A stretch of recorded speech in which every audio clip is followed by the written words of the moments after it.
উচিত নাবির মধ্যে মাটি আছে, হোক মুসলমান হোক অমুসলমান, বিশ্বাসী অবিশ্বাসী যারাই হোক না কেন, প্রত্যেকটা মানুষকে তৈরি করার সময় ওই জায়গা থেকে 1 চিমটি মাটি এনে তার নাভিটা গঠন করা হয়েছে, যেই জায়গাতে তার মৃত্যুর পরে কবর দেওয়া হবে, দাফন করা হবে।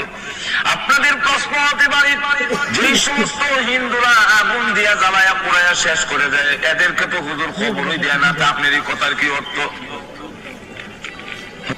কবর দেয় না, আগুন দখল দিলায় তৈলে গেল